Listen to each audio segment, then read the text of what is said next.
Hello, welcome everybody to our next session of the IACH for Pharmacists webinar series. We're really excited today to have Dr. Sara Scott here with us. She is a clinical pharmacy specialist, specifically specializing in multiple myeloma at Emory Winship Cancer Institute in Atlanta, Georgia. And she's going to be talking with us today about bispecific antibodies and multiple myeloma. This is something she works really extensively with and has really helped kind of get the program started at Emory with their use of bispecifics in the myeloma population, including some use in the outpatient setting as well that she can speak to. So we're really excited to have her with us to be able to talk today. And I would encourage all of you to put any Q&A that you might have or questions that you might have in the Q&A, and we'll address those at the end. All right, Sara, take it away. Thank you. Perfect. Thanks so much, Katie. I'm excited to be here with you guys today. And like she said, please ask any questions. Kind of a lot of information, research driven in this presentation, as well as some of my own clinical practice and what we're doing at Emory. So happy to answer any questions you all have. Won't read through this, but just some objectives of what I'm aiming to go over today. So we're going to review the data that led to the approval of these three agents, talk about some dosing strategies and supportive care, and then put all of this together and apply it to clinical practice. Just a slide of the many abbreviations that will be throughout this presentation for your reference. And I do want to start by kind of taking one step back and talking about what myeloma is just briefly. So multiple myeloma is a malignancy of the plasma cells within the bone marrow.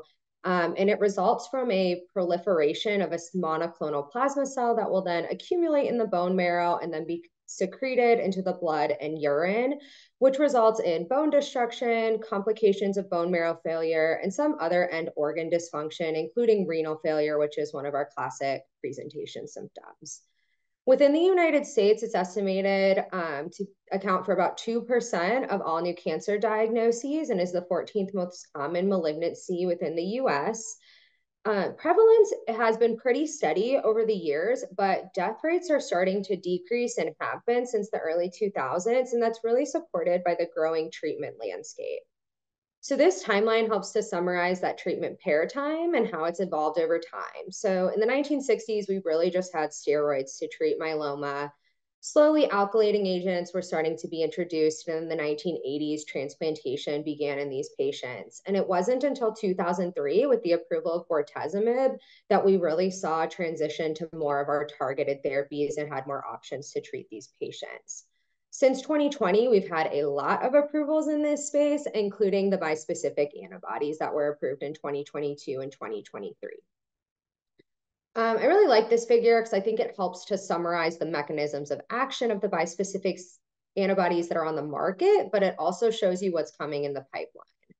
Right now, all the products that are being that have been either approved or that are being researched do target CD3 on the T cells, and so the main difference is that target antigen on the clonal plasma cells. As of today, BCMA and GPRC5D are the two targeted antigens for the three approved products. But as you can see, FcRH5 is something that is in the pipeline and may come in the future. The mechanism of these drugs really work by binding to the T cell and then the selected antigen on the surface of that malignant cell.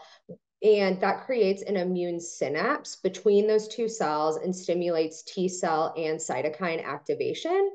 They redirect that T cell cytotoxicity to the malignant cell, and then this activity then proliferates further T cell and cytokine activation that leads to the killing of the malignant cells, as well as toxicity that we'll talk through throughout this presentation. So BCMA is one of those novel targets of many myeloma therapies, and it's really a novel target and an important target because it's expressed primarily on mature B cells, including both normal and malignant plasma cells, but has minimal expression elsewhere, which can help minimize those on-target off-tumor toxicities. This was the really first targeted antigen that was targeted by belantamab mafodotin and has now since become the target of both CAR T cell approved products in this space, as well as two of the bispecific antibodies. So the first bispecific antibody to come to market was teclistamab, or the brand name Tecvayli, and this does target BCMA on the malignant plasma cells. So this was approved in 2022, both in the US and in the EU. And it was approved for patients with relapsed refractory multiple myeloma who had had at least 4 prior lines of therapy, and that had to include a proteasome inhibitor, immunomodulatory drug, and anti-CD38 monoclonal antibody. At the time of approval, this was the same line that CAR-T and belantamab were both approved, so kind of entering a pretty busy space.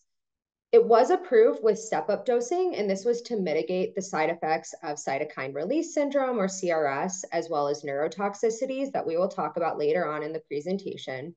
And then the original maintenance dosing was approved at 1.5 milligrams per kilogram weekly, but we have a recent update to that approval that allows to the transition of every other week dosing as long as patients have achieved a complete response or better and maintained that response after 6 months. So this approval was based on the data from the Majestic-1 phase 1/2 trial.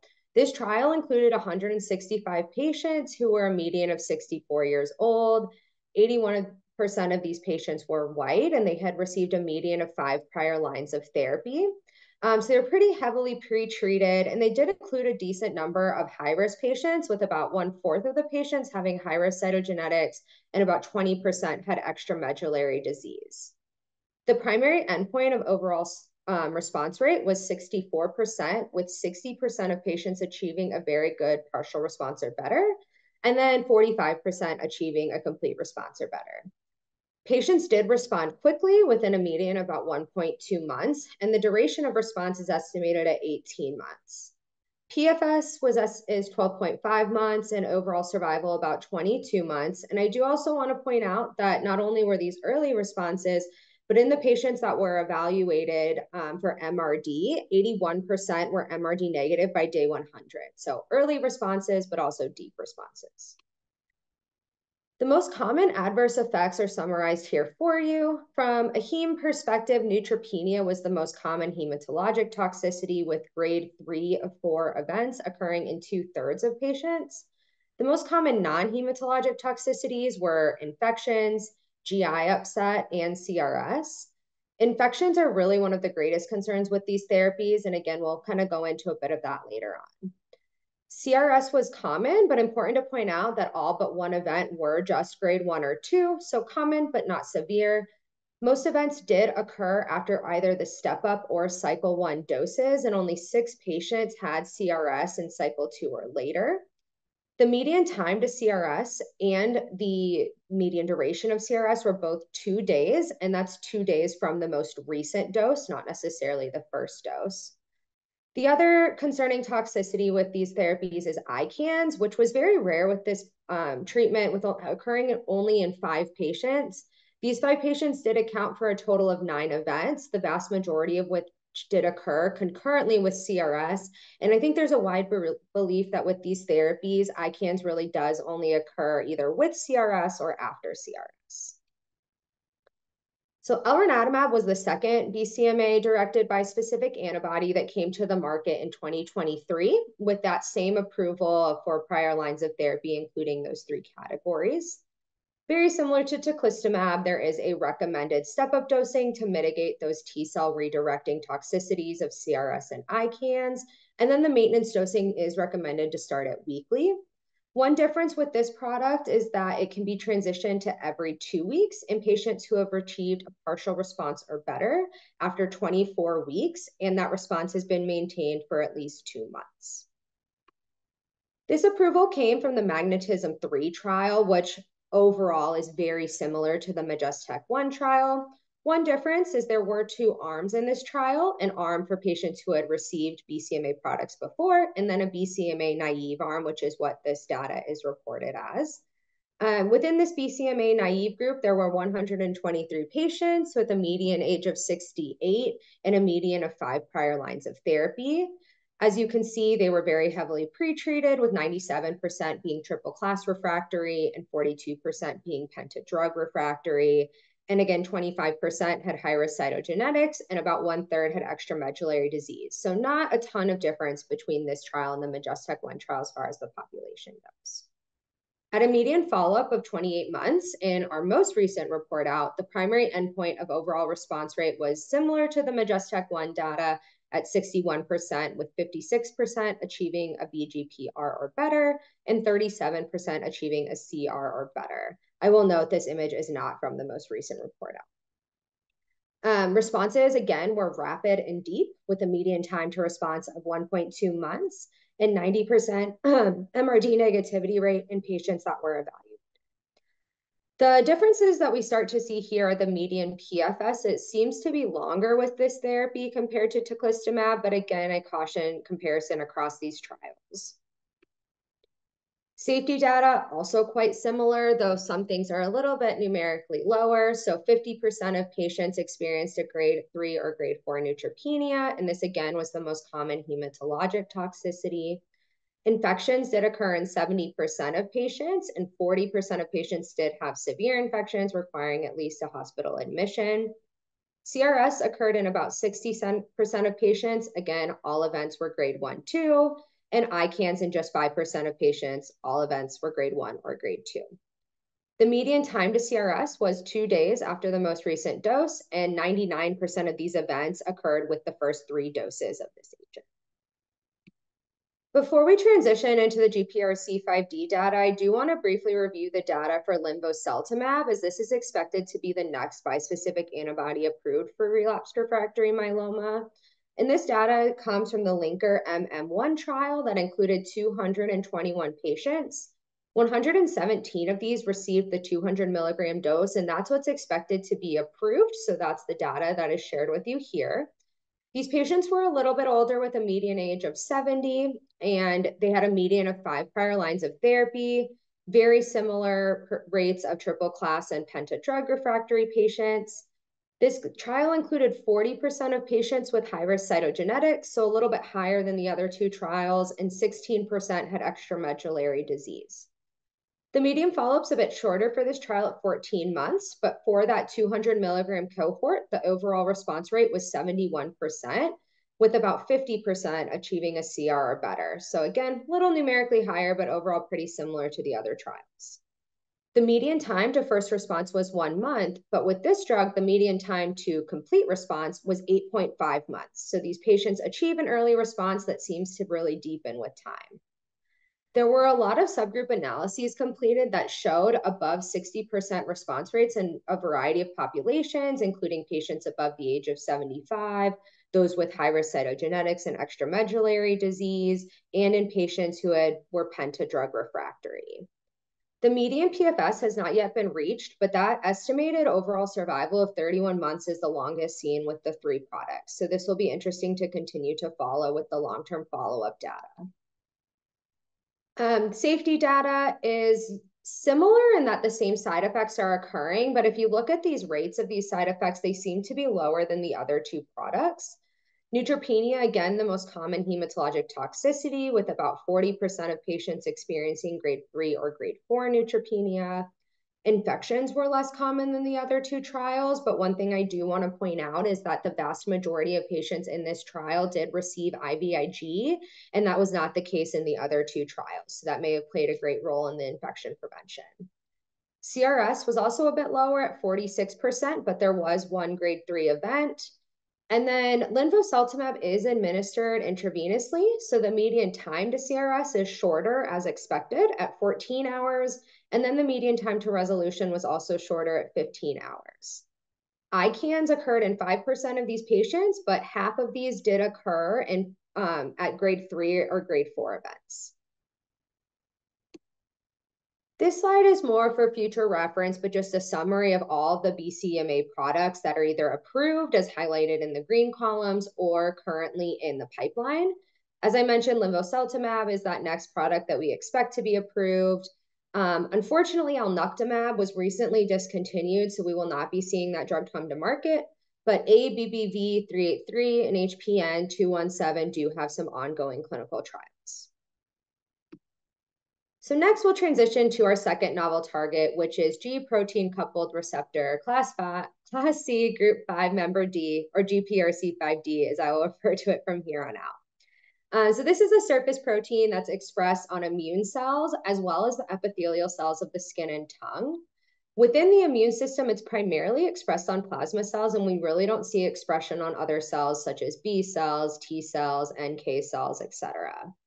We also know that the expression of this target is significantly increased in the malignant plasma cells, and it's also independent from BCMA. So this really makes this a great alternative target and something we can consider sequencing with the BCMA products. The antigen itself is interesting in that it has a very short extracellular domain, so that exposed epitope is a lot closer to the plasma membrane, which theoretically should facilitate a tighter immune synapse and therefore potentially facilitate greater cytotoxicity when those T cells and target cells are brought together. Also, since this is a GPCR or G protein coupled receptor, it is a 7-pass transmembrane receptor, and it has that very short extracellular domain. So with this, we expect that we're not going to see the shedding into the serum that we see with BCMA, and so that may prevent decreased efficacy and therapeutic failure from this target antigen shed. Talquetamab, or TAL, is the first and only therapy that targets GPRC5D approved on the market at this time. It was approved by both the FDA and EMA in August of 2023, again in that same line of therapy as the other bispecific antibodies. Step-up dosing is similar, but I do want to point out that talquetamab was approved with an option for every other week dosing.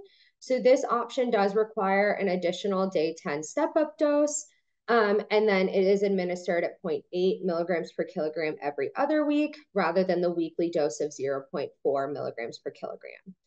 When the original data came out from the trial that we'll walk through shortly, it did look like these two dosing strategies were very similar from both a safety and efficacy standpoint. And so a lot of institutions are using that biweekly dosing strategy for ease on the patients as well as their healthcare system. So the approval of this was based on the Monumental-1 trial, very similar setup to the other two, very similar baseline characteristics. They did include 375 patients that were split into 3 large cohorts. So the weekly administration cohort, the biweekly administration cohort, and then a third group who had received prior T-cell redirecting therapy, which included a BCMA CAR-T or BCMA bispecific antibody. These patients could receive either dosing strategy, but 90% did get the weekly dosing. At a median follow-up of 30 months, 23 months, and 20 months, respectively, for these 3 cohorts, the overall response rate ranged from 66.7% in that prior TCR cohort to 74% in the weekly dosing cohort, but overall pretty similar across the 3. Similar to the BCMA products, we saw a short median time to response of 1.2 and 1.3 months. However, with these products, it seemed that response deepened very quickly, as the median time to best response was 2 to 3 months among the cohorts. The median progression-free survival with the long-term follow-up has started to show some differentiation between the weekly and the biweekly dosing strategies, with a shorter PFS in that weekly dosing strategy. So that's something that I know people are interested to continue following. The safety profile changes with this therapy a little bit. Neutropenia was still the most common hematologic adverse event, but notably much less than the BCMA products. CRS also occurred at 70 to 80%, depending on the cohort. ICANS was more common, but still unusual, with a maximum of 11% of patients. And there were a few events that were grade 3 with this product as well. The on-target off-tumor toxicities are really what differentiate this product, and that includes dysgeusia, skin-related changes, nail changes, dry mouth, and weight loss. Dysgeusia is by far the most common, followed by non-rash-related skin changes, and third, nail changes. So as a pharmacist, the main focus of these therapies is going to be the prevention and management of these unique toxicity profiles. So the next little bit, we're going to be walking through that discussion, and we're going to get started with this T-cell redirecting toxicities of CRS and ICANS. So cytokine release syndrome, or CRS, is something that many of us have become familiar with over the last few years through the care of patients receiving CAR T cells. Simply put, CRS is a systemic inflammatory response that occurs when T cells are activated by the T cell redirecting therapy. This activation leads to the secretion of pro-inflammatory cytokines such as IL-1, IL-2, IL-6, and interferon gamma. And signs and symptoms include fever, which is really our primary sign for grading, but we can also see hypotension, hypoxia, and then subsequent constitutional symptoms and organ toxicities. The risk factors, unfortunately, are not well defined, but I think many believe that tumor burden is believed to play a role. And we do now have some guidance from the IMWG Immunotherapy Committee on managing CRS in these patients receiving a bispecific antibody. But prior to that, a lot of the management was being extrapolated from our previous use with CAR T cells. The incidence with the bispecific antibodies ranges depending on the product from 44 to 80% of patients, and the median time to onset ranges from 14 to 48, again, really dependent on that route of administration of IV versus subcutaneous. So with IV administration, we expect CRS within about the first 24 hours, but with subcutaneous administration, we see slow absorption and a gradual increasing serum concentration. And so CRS is typically seen later at 24 to 48 hours. With all the products, the CRS primarily occurs with dose 1 or 2, but the incidence does decrease with each subsequent dose. Most of the trials did see minimal CRS after the step-up dosing, and because of the pre-medications and the step-up dosing strategy, CRS is typically lower grade and shorter in duration when we compare it to the CAR T cells. So this is just a sample kind of idea of a CRS protocol that your institution may implement. So for monitoring and workup for CRS, vital signs should be evaluated every 6 to 8 hours. If the patient develops a fever or other vital sign changes, an infectious workup should be completed, including blood cultures and initiation of antibiotics. Patients should be assessed for concurrent neurotoxicity or an alternative diagnosis that may help to explain the fever. And then medication administration should be reviewed, including the last dose of an antipyretic, steroid, or anti-cytokine to see if redosing of those therapies is needed at this point. For treatment, for grade 1, antipyretics should be administered to help with that fever they're experiencing. And then both oral dexamethasone or tocilizumab should be considered. The IMWG panel consensus does support the early administration of tocilizumab, even for grade 1 cytokine release syndrome. And there's a few reasons for this. One is that this toci rapidly will treat the CRS and prevent progression, which will also prevent additional side effects, additional symptoms, and prevent extended hospitalization should you be doing this on the inpatient side. It also has not been shown to impact efficacy. And in the Majestic-1 trial, early use of tocilizumab for grade 1 CRS prevented the recurrence of CRS with subsequent dosing. So for all those reasons, I think tocilizumab early administration is becoming more and more popular. For grade 2, basically the same thing, but the addition of supportive care with IV fluids, oxygen as appropriate, and consideration of steroids if you have a refractory case. And then grade 3 plus usually involves the transfer of care to an ICU as appropriate for escalation of supportive care. And then for severe or refractory cases, considering high-dose steroids or salvage therapy such as anakinra. Monitoring of patients should include the resolution of vital sign changes and their other constitutional symptoms, continuing to follow up that infectious workup and discontinuing antibiotics as appropriate, and then resuming therapy with the next dose of the bispecific antibody per the package insert. Neurotoxicity is kind of the next bundle of these T-cell redirecting toxicities that we think about. And this has been quite wide in the reports with these bispecific antibodies. The most common toxicities, though, are headache, peripheral neuropathy, and then ICANS. Headaches are usually mild, usually easy to manage, and sometimes do come along with CRS. Peripheral neuropathy seems to occur in patients who have a history of it. And so ICANS is something we'll focus on for the next little bit. The incidence of ICANS ranged from 2 to 11% depending on the product. So it's not as common, but certainly can happen. This is believed to be triggered by the passive diffusion of cytokines and then the trafficking of T cells into the CNS, which then results in monocyte recruitment and macrophage activation. As I mentioned before, I think there's a strong belief that this typically occurs concurrent with or following cytokine release syndrome. And there's a varying degree of presentations. Typically, you see patients with or without focal signs, but some degree of encephalopathy. And then severe cases, they may have elevated intracranial pressures or seizures. Similarly to CRS, the risk factors really are not well defined. And we'll step through a protocol in a second, but the primary treatment for ICANS is going to be corticosteroids. Tocilizumab should be given if they have concurrent CRS, but steroids are better able to penetrate the blood-brain barrier and therefore more effective at treating ICANS than the tocilizumab. As I mentioned, ICANS is much less common than CRS, but there were a few incidents of severe grade 3 ICANS with both linvoseltamab and talquetamab.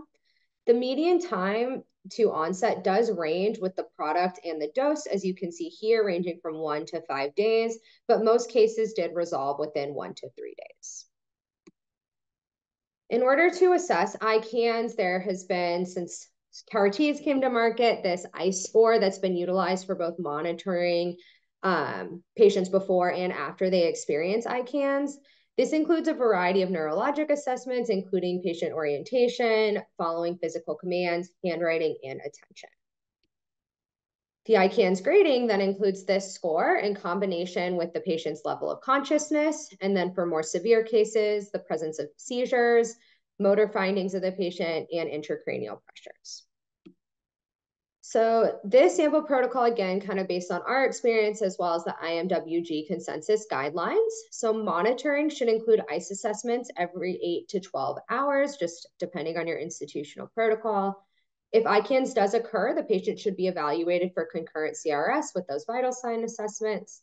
And then depending on the severity and treatment course, considering brain imaging and EEG or CSF evaluation, as well as a neurology consult may be part of this workup. Treatment for grade 1, the IMWG guidelines actually recommend just observation. If we do escalate to grade 2, then we should initiate systemic corticosteroids, and the dose and frequency will really be dependent on that grade. Tocilizumab, like I mentioned, should be administered if the patient has concurrent CRS. And then consideration should be made for non-sedating anti-seizure prophylaxis. The most common one used is going to be your Keppra 500 milligrams twice a day. Depending on the grade, continuing to manage symptoms, and then escalation of care to the ICU as appropriate. And anakinra may also be considered for refractory cases here as well. For monitoring of patients, continue those ICE assessments until resolution, and then also until completion of the step-up dosing once the treatment is resumed. Steroids can be tapered once ICANS has resolved and their ICE score is back to 10. And then anti-seizure prophylaxis is recommended to continue. At our institution, we do it for 30 days.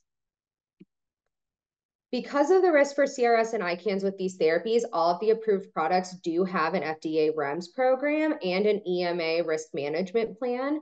These programs are in place to ensure that prescribers are aware of the importance of monitoring for these toxicities. And within the United States, the REMS programs do require both prescriber and pharmacy enrollment. So as we've discussed, all of these products are also approved with step-up dosing to help mitigate the risk of these T-cell redirecting toxicities. And the package insert for all 3 products does state that patients should be hospitalized for at least some portion of the step-up dosing. One difference among these products is that with elranatamab, that hospitalization is only recommended until 24 hours after the second dose. Whereas with teclistamab and talquetamab, it's recommended for 48 hours after the first full dose. Though most, if not all, institutions did start with inpatient step-up dosing, the word should in the label recommendation for hospitalization really left a lot of room for interpretation. And so institutions are now kind of able to consider that outpatient administration of these first few doses. With the transition to outpatient step-up dosing becoming more and more common, there's some things that we definitely need to take into consideration if you're considering implementing this at your institution. So kind of 3 buckets of thought here. The first being what is available at your healthcare system. So considerations for after hours access for patients. We don't know what time the CRS is going to happen. There needs to be 24-hour accessibility. At our institution, we have a 24-hour oncology dedicated urgent care, essentially, that patients have a direct line to should they fever or experience any neurologic changes. There's also a lot of discussion in the community about wearable devices, but I think the two biggest questions that have come up are who is going to incur the cost of this wearable device, and then where is the data going to go and who is responsible for that data from these wearable devices. So some logistical things that still need some working out. The second bucket is kind of on the ground level, how you're going to implement this with your staff. So development of protocols for both prevention and management of CRS and ICANS, training of your personnel and making sure there's good coordination with outpatient and inpatient teams to really make sure that this care is efficient and safe. And then the third, but probably most important bucket is your patient. So there's a lot of things to take into consideration. With our protocol at our institution, we think about their treatment history and what toxicities they experienced. For example, have they had a bispecific and had a grade 3 CRS event? We take into account their disease burden, if they are at high risk for CRS because of a heavy level disease or even circulating plasma cells. Do they have a caretaker and a driver? So the social situation is important as well. With the neurologic toxicity risk, the REMS programs do require patients that not drive until 48 hours after that first full dose. So not only do these patients need a driver during that step-up dosing period, but they do need someone at home with them should they have those neurologic changes or any other symptoms that would require care. And then the last piece of that as well is how far are they from the hospital, and is there somewhere they can stay close by? So if they're too far and can't get quick care, it may not be safe for them to be far away. For those of you that have been to Atlanta, we struggle with this a little bit with our traffic, but still something we take into consideration. One step we've taken at our institution to facilitate this outpatient administration is minimizing the CRS risk with the administration of prophylactic tocilizumab. So when teclistamab was originally approved, 73% of the first 15 patients treated with teclistamab at our institution experienced CRS. This was very much in alignment with the Majestic-1 data, but we knew we needed to reduce this number in order to transition to the outpatient setting. So the next 38 patients did receive tocilizumab prior to dose number 2 of TEC. And this intervention reduced the rate of CRS to 26% without compromising efficacy and without any other notable toxicities such as neutropenia or increased infections. So this was really a determining factor for us to move select patients to the outpatient setting, and something that we've now extrapolated to all 3 products. I will also place a shameless plug that we have moved this now to prior to the first dose. And so there's hopefully going to be some new data soon shared about that, because we believe that has reduced that CRS incidence even further. So then CRS and ICANS are really the concern with step-up dosing. But as we transition to more of the maintenance dosing, the toxicity profile also transitions to more target-specific side effects. And this includes infections, cytopenias, and the unique toxicity profile that comes with the GPRC5D antigen expression. Starting with infections, like I mentioned earlier, this is really a great concern with all of the bispecific antibodies, but severe infections do seem to be more common with the BCMA-directed products. There's a lot of risk factors we need to consider with a patient's infection risk that may include their patient-related factors, such as age and comorbidities, disease factors, including their prior lines of therapy, tumor burden, and renal dysfunction, their infectious history. Does this patient have a severe fungal infection history or something like that? And then treatment-related factors, again, their treatment history, what they've been exposed to before, what they've most recently been exposed to, all of which can really increase their risk for infection. So last year, there were guidelines published to kind of help guide both monitoring, prophylaxis, and treatment of infections.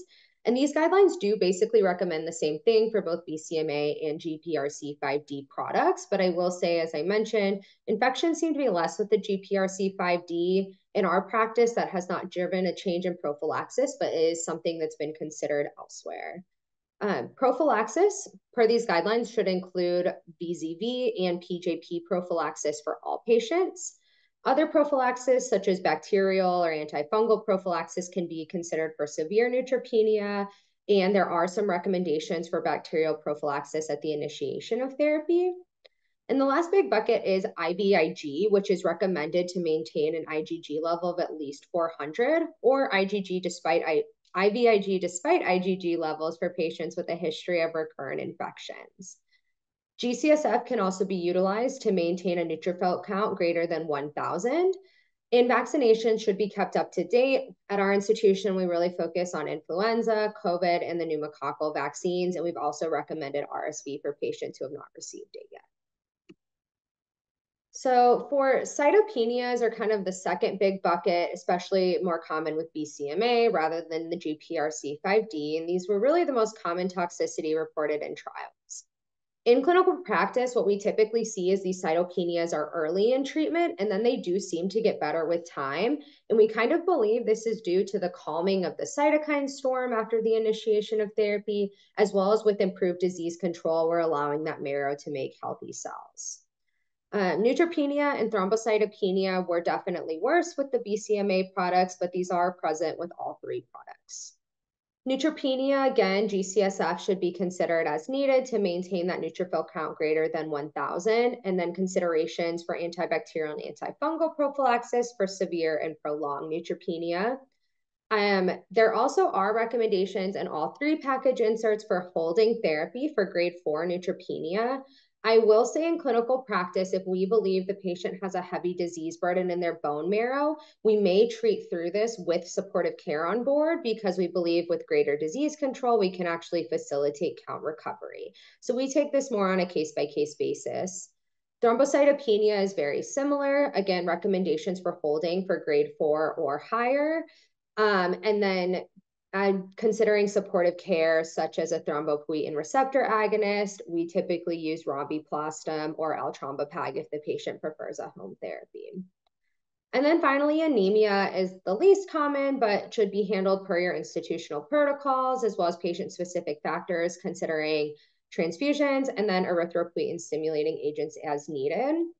To mitigate these cytopenias, what we have found is that extending the dosing interval seems to have more of an effect rather than reducing the actual dose and keeping the dosing frequency. So we will make these changes if patients are experiencing severe cytopenias.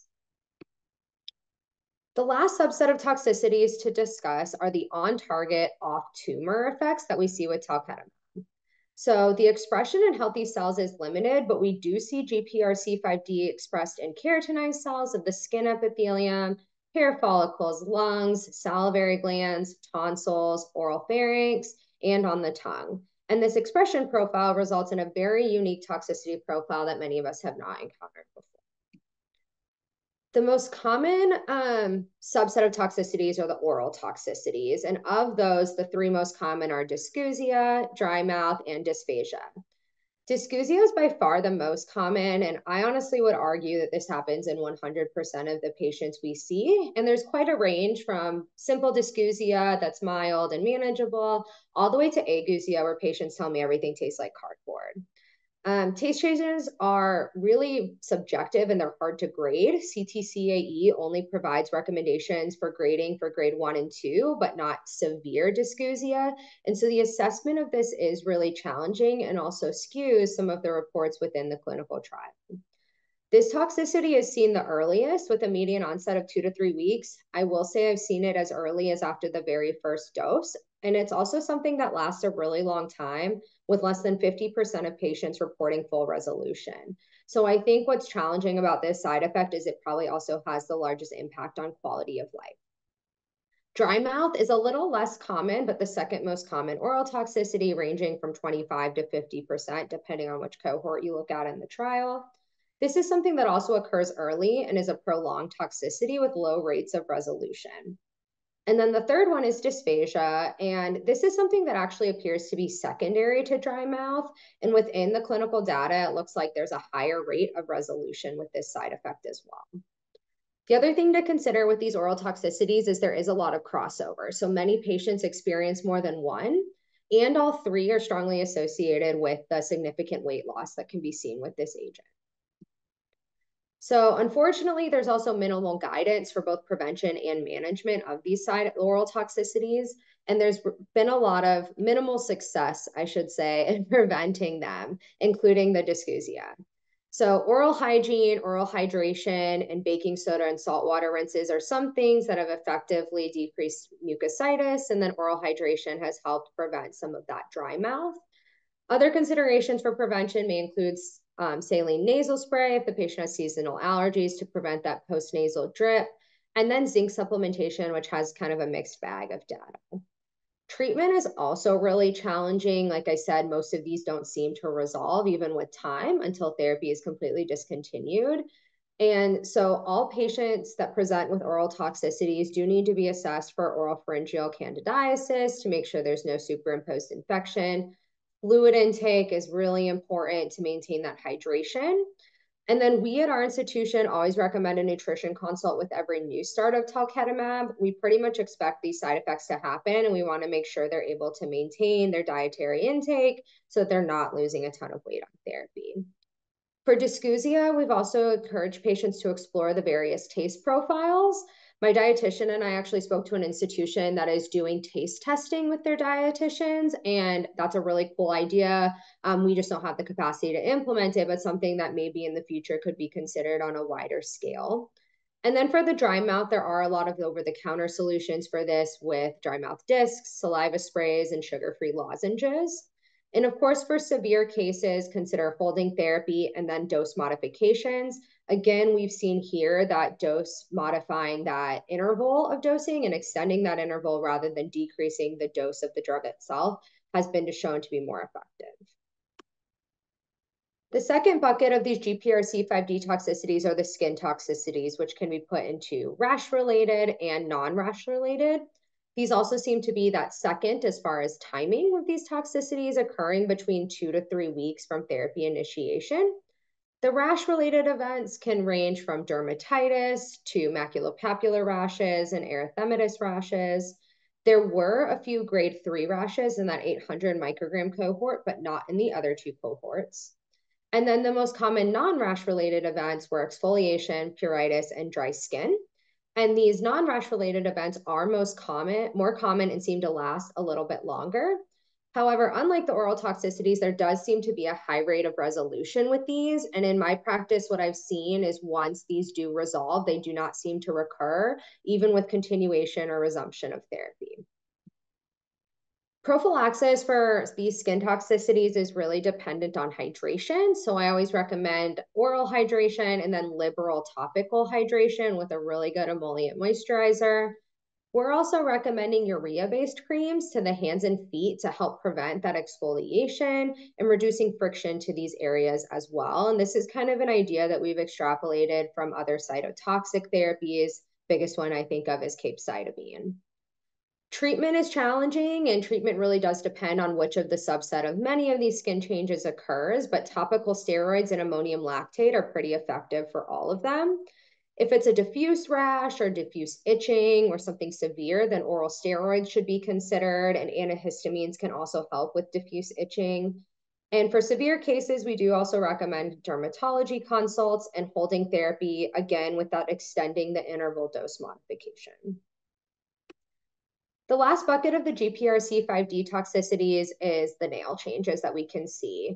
Again, these are a little challenging to prevent. The incidence is in about half of patients, but they do occur much longer or much farther into treatment at about 2 months. And the median duration is long, but we do see a decent amount of resolution.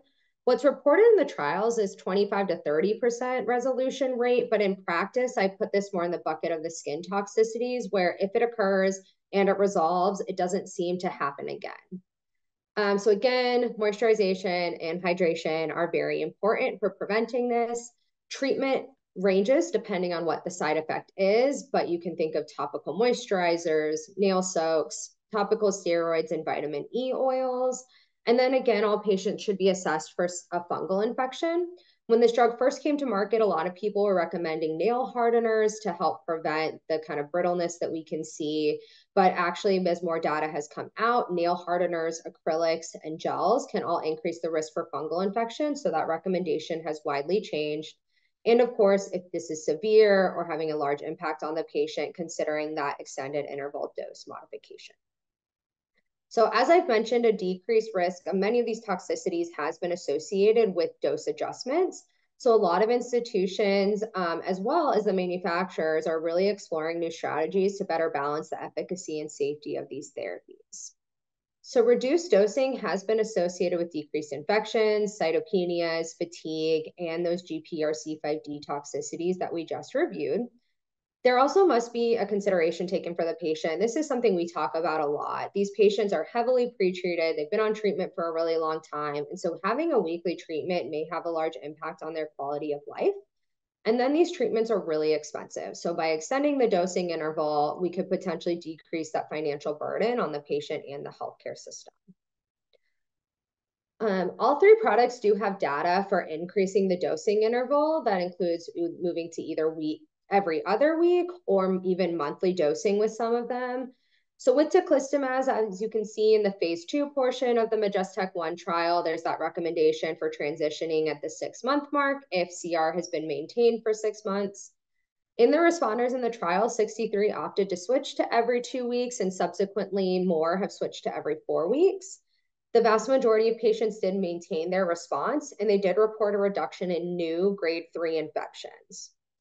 With elranatamab, there is the option for, again, the every 2-week dosing like we see in the label, but if that response is maintained for another 6 cycles, patients could move to every 4 weeks. Within this population, 80% of patients remained in their response, and 40% actually saw a deepening of their response. The long-term follow-up data isn't fully out there yet, but for 20% of these patients have switched to every 4-week dosing, so that's something we're excited to see the data on. And then finally, talquetamab did have 2 subcohorts of Monumental-1 that could either transition to every 4-week dosing or transition to a lower dose every 2 weeks. 45 patients did make this transition, but they did it much earlier than the other 2 products after about 3 to 5 cycles, and nearly 90% did maintain their response. Resolution of some of the toxicities were reported, but that hasn't fully been associated with the change in dosing interval. So with this data, there has been additions to the FDA label, like we discussed earlier, that allows for less frequent dosing with both TEC and ELRA. Talquetamab at this point does not have any recommendations within the label. So due to this data and labeling, particularly with elranatamab, a lot of institutions are actually transitioning prior to that CR mark with all products. There are institutions that are transitioning sooner than the 6-month mark as well, and then considering transition to monthly or even 8-week dosing for some of these products. The biggest example I've seen with the every 8-week administration is talquetamab. So one example is our institution. So because of the median response occurring at 1 to 2 months, we expect that by cycle 2 or 3, we're going to know if the patient is responding or not. And so we start that transition to every 2 weeks with cycle 3. And then if that response is maintained, we consider an every 4-week transition, usually with cycle 6 or 7. I think there's a lot of future considerations here, including more PK data that's needed. And one of the biggest questions is how long do these products remain bound to the T cells? And what is that effect both on T cell function against myeloma, as well as T cell function within the immune system? So the big question is, if we're continuously dosing this every weekly or every 2 weeks, does that actually exhaust the T cells faster, or does it increase the risk for infection? So I think that's a big question that's out there right now that we still kind of need answers to. Another factor that's preventing clinicians from extending the dosing interval too far is the recommendation in all 3 labels to repeat step-up dosing after a certain period of time of holding therapy, ranging from 28 to 56 days, depending on the product. This is attributed to the concern for CRS with reintroducing the drug. However, there's very limited data in this space, and it's all a little arbitrary. Also, repeat step-up dosing can really be a significant burden on the patient and possibly require rehospitalization. And so there needs to be more consideration on a patient level for the clinical risk factors of CRS. And I think we really need more data to drive this in order to remove this barrier. So taking all this information and putting it together, how do we determine what product is most appropriate for our patients? So since these bispecific antibodies all carry the same regulatory approval, we really need to take into kind of a group of considerations for each patient. Are they appropriate for GPRC5D? Are they appropriate for BCMA? And if your answer is BCMA, which product within that drug category? Some considerations might include the patient's treatment history, their history of toxicities, the toxicities that are expected based on the product you're going to select, patient-related factors such as their comorbidities, and then finally access to care for both the patient and your institution. So comparing BCMA and GPRC5D is a little easier than comparing within the class. So overall, the BCMA products do have better tolerability, but they carry that higher risk for infections and cytopenias. Additionally, just because of the timeline of clinical trials and regulatory approval, the data for BCMAs after a GPRC5D product is pretty limited. So from a sequencing question, we're not sure what that efficacy is. Talquetamab does have a lower risk for infection and cytopenias, but that on-target off-tumor toxicity profile can be really challenging and have an impact on the patient's quality of life. Within this, the Monumental-1 trial, we did see that prior TCR cohort, and that really does support the efficacy of this agent after the receipt of a after the receipt of a BCMA product.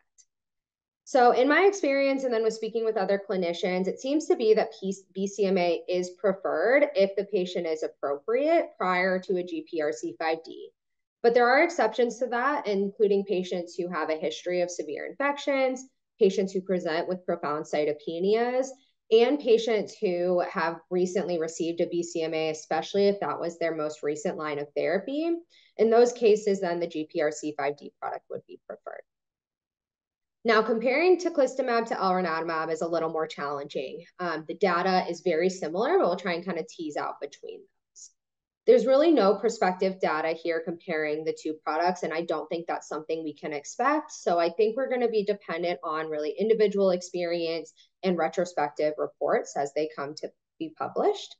The response rates are very similar between the two products, but like I mentioned earlier, the primary efficacy difference to date is that progression-free survival difference that's been seen with long-term follow-up. So the elranatamab progression-free survival does appear to be longer, but we really need to be careful comparing across those trials as it's not statistically appropriate, but it is something that's being discussed. They also have a very similar toxicity profile with similar rates of CRS, ICANS, neutropenia, and infections. But there are some differences within the step-up dosing recommendations that we did talk about, including a shorter hospitalization for elranatamab. Elra also does come with a free drug program for those two step-up doses if they're administered within the hospital. So with that shorter hospitalization and with that free drug program, some institutions have transitioned to using this agent just simply for that reason. But one thing to think about is that the cost per vial of elranatamab is actually higher once you get to that outpatient maintenance setting. And so that may, in the long run, end up costing more. And that's something that I think is being evaluated quite a bit. Finally, the REMS and the risk management plan requirements are very similar, but teclistamab and talquetamab are included within the same program. So some smaller sites and some community sites that may be taking the patients back after a referral for step-up dosing may only enroll in this one REMS program to kind of minimize the burden on their teams. And so that may drive your treatment decisions as well. So kind of to give an example of how we've put this picture together at my institution, we are a tertiary referral center. And so we have opted to keep everything on formulary. For patients who are BCMA eligible but do not meet that outpatient criteria for outpatient step-up dosing, we are preferentially using elranatamab because of that free drug program and shorter hospitalization. On the outpatient side of things, that is up to physician preference, whether they get TEC or ELRA, but we are starting to take into consideration some of these smaller institutions and what their preferences are so that the patient can stay on therapy and transition back to their local oncologist. As we move to the future, there's a lot of new areas of study with these bispecific antibodies. There are countless ongoing clinical trials with earlier lines of therapy and in combination with other myeloma treatments. We also need a lot of data to continue to guide some of the things that we're seeing since these came to market. So things that I would like to see more data on are decreased dosing frequency, more guidance for toxicity prevention and management, and more data for resuming therapy after extended durations between doses. I think it's also really exciting. I think these approvals are going to continue to come, and that novel target with cevostamab targeting FcRH5 is something that we're going to see hopefully soon. And I think that's exciting as it provides another line of therapy for our patients because this is something that has not been targeted before. So thank you so much for your time. And I'm happy to take any questions that you'll have. Awesome. Thank you so much, Sara. That was fantastic. Really appreciate you doing that really comprehensive overview. So a question that I have for you is kind of related to infections that you're seeing in these patients. I think that's something that a lot of people are still trying to kind of figure out what they're at risk for. Are you seeing, I think CMV is something that I've heard a lot of discussion about. Are you seeing that in your patients? And if so, how are you kind of monitoring and managing CMV? Yeah, I think CMV has become more and more of a piece of the conversation. We started monitoring for CMV about a year ago, prior to when those guidelines were published. We prior to that were not monitoring. And so we saw a strong uptick in CMV reactivation, which is bound to happen when you start looking for it. So we are monitoring at baseline and then once per cycle. Where we don't have a consensus, but we're trying to kind of develop more of a guideline, is when do you initiate therapy? Mhm. As that preemptive approach. We're not doing prophylaxis, but kind of that preemptive approach. So we have had maybe one or two patients actually have like CMV, symptomatic CMV, but the others just seem to be CMV viremia. So depending on both their rate of kind of how quickly that viremia escalates, as well as where they're at, I would say if they're starting to get into above like 1,000, 2,000 levels of their viremia, we are starting valganciclovir. But then we're discontinuing once they have an undetected level and going back to our valacyclovir prophylaxis. It's definitely changed with every treatment we've had. Another strategy that's largely talked about is just holding therapy. So what's kind of nice and opposed to our CAR-T or our transplant patients is we can remove the offending agent. So we will hold therapy and kind of allow for resolution and then reintroduce the bispecific if the patient is in a good response and has the opportunity to do that. So yeah, I Okay. think that's going to continue to grow. Great. Yeah, agreed. Are you using any like letermovir for like secondary prophylaxis? Like if a patient has, a prior reactivation or, actual disease, are you then putting them on if you're going to kind of continue with the bispecific? We haven't. That got brought up because we've actually started doing that post CAR-T in a couple of patients, which I know is becoming more of a topic as well. But what we've seen is patients either become undetected, we can resume, and it seems to be okay, especially with our decreased dosing intervals that we're doing at our institutions. They seem, if they have reactivation, it's very minor and it kind of just ebbs and flows. We have a couple of patients who have never gone undetected. And so that's been a conversation of should we stop the Val site and continue on with letermovir, but we have not yet done that for anybody. I'm not sure what insurance would think about Yeah, exactly. There's always that. that complication thrown in there. All right, another question we have, probably the last one we have time for. Do you have any standard practice for when you feel comfortable sending your patients back to a local or community provider to be able to continue therapy? Yeah, so our standard is we keep patients, the way our EPIC plan is built is really what drives this, but we have a step-up dosing cycle and then one full cycle, so 4 weeks, so they get 5 full doses essentially.